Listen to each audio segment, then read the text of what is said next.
नमस्कार मंडळी, कशा आहात? तर बघा इथं मी बनवलेला आहे वांग्याचा रस्सा वगैरे इथं बनवला आहे, मस्त असा गरमागरम भात.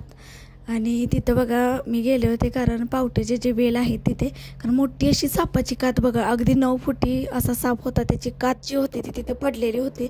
ती मी अथर्वला लागले होते सांगायला, तर अगदी खूप मोठी होती बघा. कधीशी साप येऊन गेलं ते काही कळालंच नाही. पुन्हा भांडी घासण्यासाठी आले, पुन्हा काहीतरी एक काम लक्षात आलं, त्यामुळे आणि तिथून मी गेले.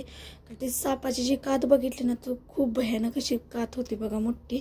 आणि अथर्वला पण रविवारी असल्यामुळे सुट्टी होती, माझी पण भांडी वगैरे मला घासायची होती. तो इकडे तिकडे त्याला पण करमत नव्हतं, गावात गेला नव्हता. आणि मी पण केंद्रात जरा तब्येत बरी नव्हती म्हणून गेले नव्हते, त्यामुळे तो पण इथंच होता.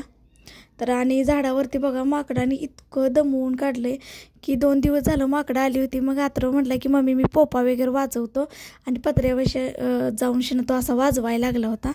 त्यामुळं माकडं ती आहे ती इकडून तिकडे चिंचेच्या झाडावरती लागली होती पळायला.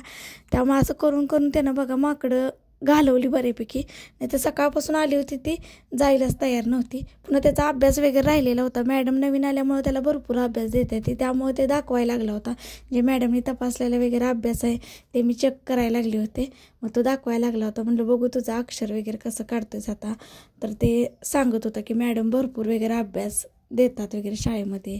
आधी ज्या होत्या त्या जरा कमी देत होत्या, आता ज्या नवीन आल्यात त्या भरपूर अभ्यास वगैरे देतात.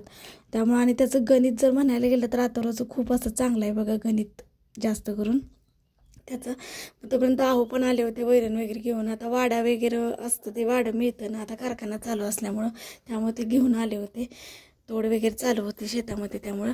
नंतर मी लागले होते पावट्याच्या ज्या शेंगा होत्या आपल्या दारासमोर, त्या बघून शेणा लागले होते बघा काढायला. म्हटलं आता पावट्या शेंगा कसा वाटला व्हिडिओ नक्की सांगा. व्हिडिओला लाईक शेअर सबस्क्राईब करा. धन्यवाद.